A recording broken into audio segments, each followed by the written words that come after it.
Oi, pessoal. Agora nós estamos falando sobre Mateus capítulo 19.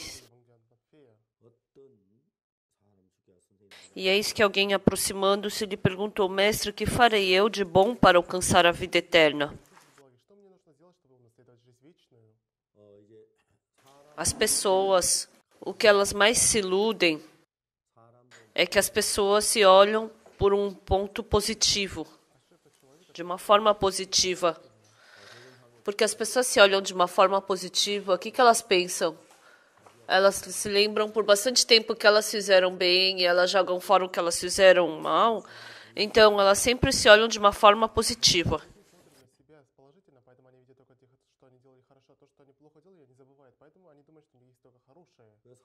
Então, quando uma pessoa faz uma bondade, ela fica se lembrando por muito tempo sobre isso e ela fica se divertindo naquele pensamento de que ela faz bem. Mas se tiver uma vergonha, uma coisa má que ela fez, ela não quer se lembrar, ela quer se esquecer logo. Isso não é só uma pessoa boa ou má que faz isso, mas todas as pessoas fazem isso. E porque a maioria das pessoas pensa dessa forma, a maioria das pessoas pensa que ela é uma pessoa boa, que não tem muito problema.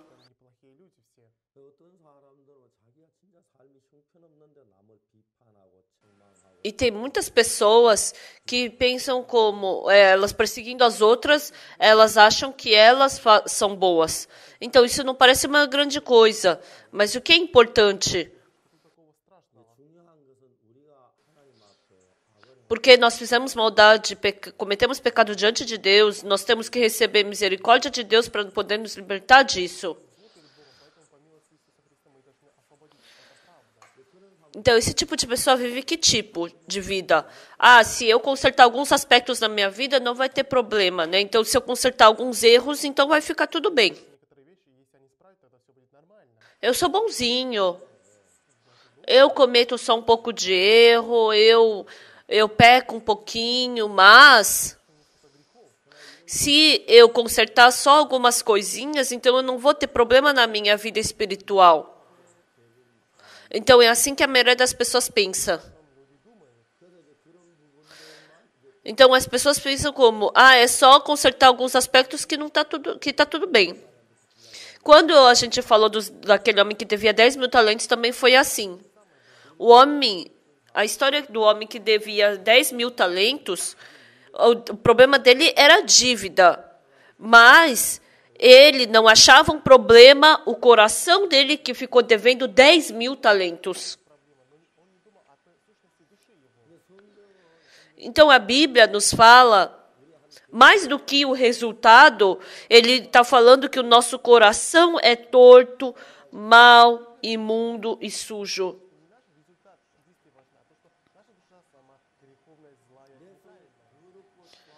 Então, meu coração é cheio de sujeira, maldade, imundícia. Mas a maioria das pessoas, independente de quem seja, elas não fazem tudo exatamente como surge no coração. Independente de quem seja. Se você fizer tudo aquilo que surge no seu coração, você se torna porco, cavalo, cachorro, porco. Então, mesmo que surja um pouco de maldade no seu coração, você controla um pouco disso e assim você acaba pensando que é uma pessoa bondosa.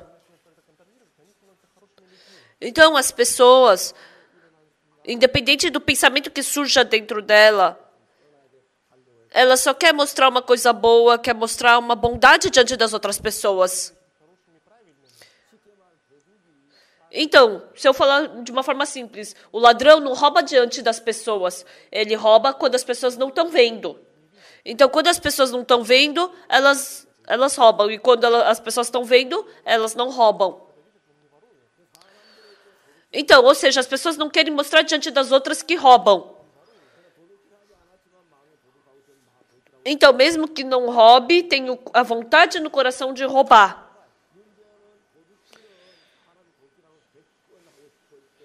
Então, de 100 vezes que a pessoa quer roubar, ela rouba 10.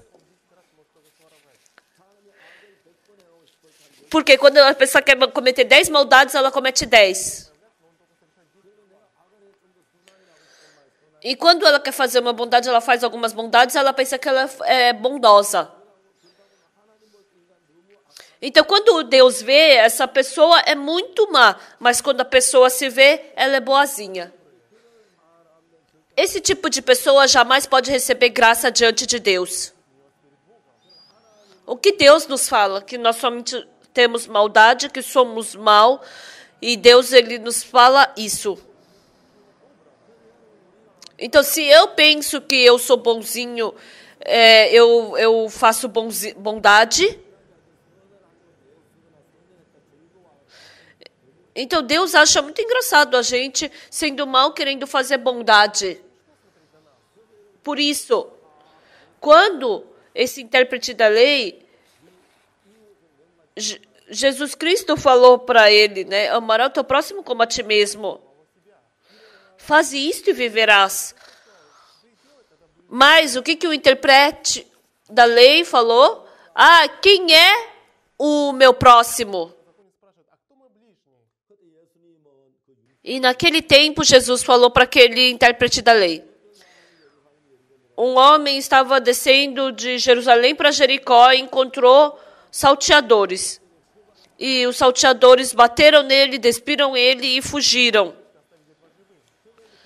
Então, se simplesmente deixasse aquele homem ali, ele morreria. E um sacerdote viu e passou reto, um levita viu e passou reto. Um bom samaritano viu ele e foi ali que ele salvou ele.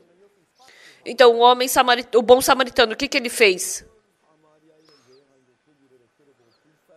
Ele falou que um samaritano estava passando por ali, teve misericórdia dele e aplicou óleo e vinho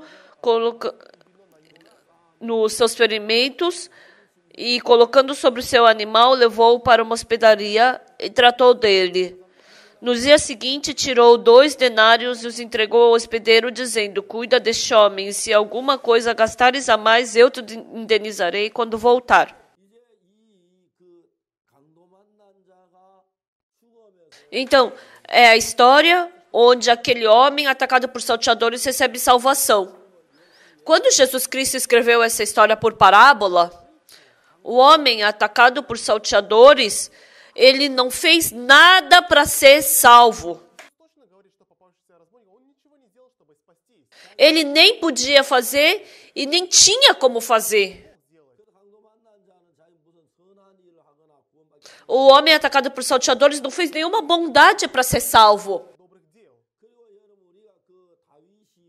Quando o Davi, ele cometeu adultério com a esposa de Urias, então em Romanos capítulo 4, está escrito o quê? E é assim também que Davi declara ser bem-aventurado o homem a quem Deus atribui justiça independentemente de obras. Bem-aventurados aqueles cujas iniquidades são perdoadas e cujos pecados são cobertos. Bem-aventurado o homem a quem o Senhor jamais imputará o pecado. Então, tanto o homem atacado por salteadores como Davi, eles não fizeram nada para receber salvação. Quando nós vemos, nossa bondade parece bondade. Mas quando Deus vê, não existe nenhuma bondade no homem. A Bíblia nos fala que nós não temos nenhuma bondade. E o que é importante? Dentro de nós existe bondade? Se nós falarmos que tudo que nós temos é maldade, essa bondade que nós enxergamos em nós, isso também é maldade. Então, aquela bondade que nós enxergamos é maldade. Então, quando Deus fala que a gente fez alguma coisa, quando Deus vê tudo que a gente faz como maldade. Em Romanos capítulo 4, Davi fala o quê? Ao que não trabalha. Então, para a gente receber a salvação, o perdão do pecado, se a gente tivesse feito alguma coisa, isso já não é mais graça. Mas, porque as pessoas não sabem disso exatamente, elas querem ir para o céu com alguma bondade que elas fizeram. Porque essas pessoas adicionam a sua bondade, as suas obras, elas no final somente podem receber maldição. Então, o que a Bíblia nos fala? Dentro da história do homem atacado por salteadores, ele não fez nada. Então, na Bíblia fala muitas partes em que as pessoas recebem graça de Deus. Dentro da graça não existe nenhuma obra do homem. Por isso se torna graça. Mas nós não somos assim. Parece que eu tenho que fazer algo para lavar meu pecado. Parece que eu tenho que fazer bondade para Deus se alegrar. Ah, é porque eu não tenho fé, então parece que eu tenho que fazer alguma coisa. E assim eu posso ver a verdade de que eu estou tentando fazer alguma coisa. Então, o que isso ensina? Se eu quiser fazer algo, isso em si é eu estar desprezando o que Jesus Cristo fez. Então, o intérprete da lei, ele se encontrou com Jesus Cristo. Que farei eu de bom para alcançar a vida eterna? Se ele pudesse fazer algo para alcançar a vida eterna, por que Deus teria mandado Jesus Cristo para essa terra? Não teria motivo para Deus enviar Jesus Cristo. Porque é só a gente fazer. Independente da pessoa que seja, aos olhos de Deus. Embora milhões de pessoas andem por essa terra, mas dentre essas pessoas, nenhuma delas sozinhas podem lavar os seus pecados, podem fazer alguma coisa sozinha.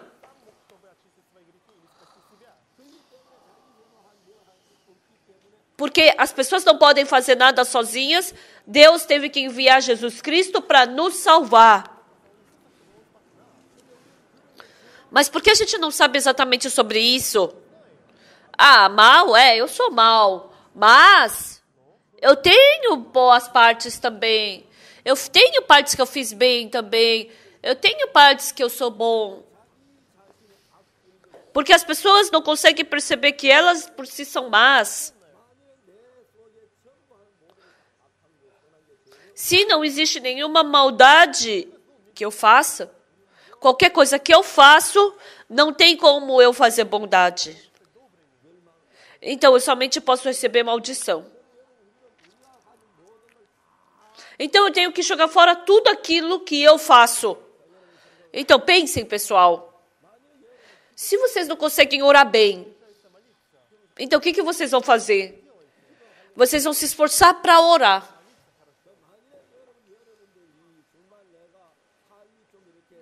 Ah, e a minha vida é suja, é ruim. Então você vai se esforçar para viver bem. Algumas pessoas falam assim: ah, a gente, para receber salvação, a gente tem que viver uma vida santa. Quando a pessoa fala que tem que viver uma vida santa,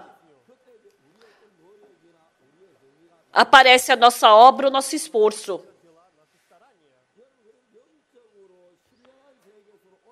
Então, quanto mais você sobe na vida espiritual, aquelas obras que o homem fez se tornam em nada. Quanto mais baixa a vida espiritual, quanto mais má você se torna, parece que o que ele faz é grande e o trabalho de Deus é menosprezado. Eu quero dar um pequeno exemplo para vocês. Eu vejo muitas pessoas tendo vida espiritual. Elas estão se esforçando muito para lavar seus pecados. É muito engraçado ver isso. Se esforçar para lavar o pecado, isso é muito engraçado em si. Mas a pessoa em si não sabe o que tem de errado nisso. Porque o homem em si não consegue lavar o pecado, Jesus Cristo teve que vir.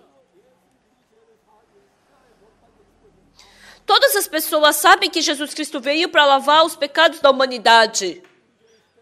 Então, se todo mundo sabe que Jesus Cristo veio para lavar os nossos pecados, então a gente tem que saber se Jesus Cristo lavou nossos pecados ou não. Se a morte de Jesus Cristo morreu na cruz e lavou todos os nossos pecados e resolveu todos os nossos pecados perfeitamente, eu já não preciso mais me esforçar. Mas, se Jesus Cristo morreu na cruz e não conseguiu lavar os nossos pecados, então quer dizer o quê? Que eu sou muito melhor que Jesus, porque ele não lavou meu pecado, mas eu consigo lavar. Então, eu me esforçar para lavar meus pecados, eu não sei como errado é isso. Quando meu filho era pequeno, ele sempre falava para mim que queria dirigir. Quando ele tinha 10 anos. Então, todos os dias ele estava ao meu lado vendo eu dirigir. Como o pai dirige? O pai liga a ignição, ele coloca na marcha e começa a dirigir. Meu filho viu exatamente isso. Ele também queria ligar a ignição, colocar a marcha.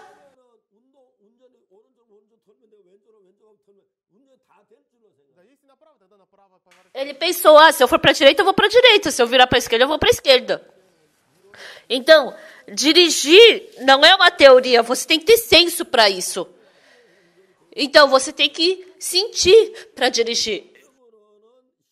Pela teoria, você liga a ignição, parece que vai dar certo, mas não dá. Quando no começo eu aprendi a dirigir, eu pensei que ia ligar a ignição e ia sair andando, mas era difícil.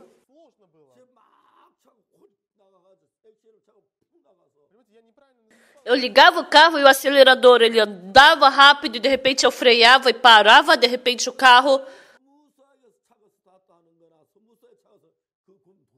Eu achava incrível quando o carro, de uma forma bem macia, acelerava e parava. A gente sabe que se a gente pisa no acelerador, o carro corre, e se a gente pisa no freio, ele para. Então, quando eu pisava, de repente, no acelerador, o carro corria e, de repente, eu pisava no freio e ele empacava.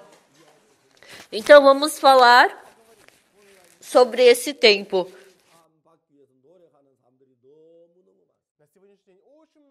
Hoje em dia existem muitas pessoas que querem receber o perdão do pecado. E quando eu era criança e frequentava uma igreja, as pessoas oravam, choravam, imploravam pelo perdão do pecado. Eu não sei se não tem pessoas assim aqui, entre vocês. Eu quero perguntar para as pessoas que se esforçam pedindo perdão e choram por isso. O perdão do pecado pode acontecer pelo homem?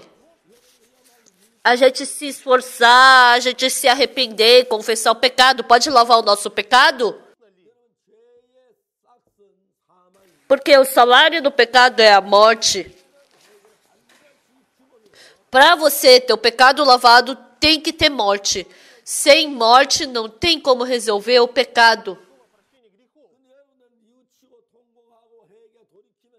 Mas você pensa como? Se você chorar, orar, implorar, seu pecado é perdoado. Eu não estou falando que você não tem que se arrepender do pecado. Mas você tem que se arrepender, mas o arrepender em si não lava pecado. Se o arrependimento lavasse pecado, por que Jesus Cristo teria que morrer na cruz? Se era só se arrepender. Porque o arrependimento não lava pecado, Jesus Cristo teve que morrer na cruz. O salário do pecado é a morte. Por isso que Jesus Cristo teve que morrer na cruz. Eu quero falar de novo para vocês. Jesus Cristo morreu na cruz. Mas ele lavou exatamente os nossos pecados ou não lavou? Isso é importante. Se Jesus Cristo morrendo na cruz, ele levou nosso pecado. Se ele lavou os nossos pecados, se ele lavou exatamente os nossos pecados, porque os nossos pecados foram lavados, então já não tem mais nada que nós tenhamos que fazer. Se Jesus Cristo não conseguiu lavar o nosso pecado, se nem o pecado que Jesus Cristo conseguiu lavar na cruz, como nós poderemos lavá-los? Então, eu me esforçar para isso não tem significado nenhum. Então, se tem algum de vocês que quer receber o perdão do pecado hoje, primeiro, abram a Bíblia. E procurando na Bíblia, vocês têm que resolver exatamente esse problema. Quando Jesus Cristo morreu na cruz, vocês têm que examinar perfeitamente se ele morreu para lavar nossos pecados. Se quando Jesus Cristo morreu na cruz, se é verdade que ele lavou nossos pecados na cruz, você tem que saber o quanto de pecado ele lavou. Se ele lavou 50%, 60%, 90% ou 100%, ou se Jesus Cristo ele só lavou o pecado do passado e não lavou do futuro. Se Jesus Cristo só conseguiu lavar o pecado do passado e não do presente. Não pensem vagamente. Abram exatamente a Bíblia e procurem. E vocês têm que saber se Jesus Cristo lavou nossos pecados ou não. Se ele lavou por inteiro ou se ele lavou só metade. Se ele lavou só metade, o que ele fez com a outra metade? Se a morte de Jesus Cristo na cruz lavou somente metade dos nossos pecados, então lavar metade ou não lavar nada é a mesma coisa. Isso significa que a morte de Jesus Cristo na cruz não é nada. Vocês não podem pensar vagamente. A gente tem que examinar exatamente sobre esse aspecto. Realmente Jesus Cristo morreu na cruz pelo meu pecado? Ele realmente lavou? Ele lavou 100%? Será que ele lavou sem a gente precisar fazer mais nada? Se for assim, não existe nada que nós tenhamos que fazer pelos nossos pecados. Quando nós recebemos o perdão do pecado, você tem que saber exatamente aquela palavra de Romanos capítulo 4. Romanos 4:4. A gente fazer alguma coisa, isso jamais é graça, mas é salário.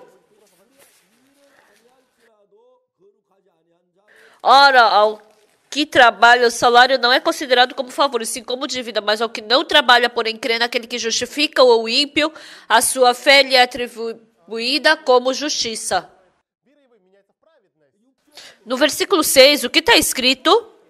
E é assim também que Davi declara ser bem-aventurado o homem a quem Deus atribui justiça independentemente de obras.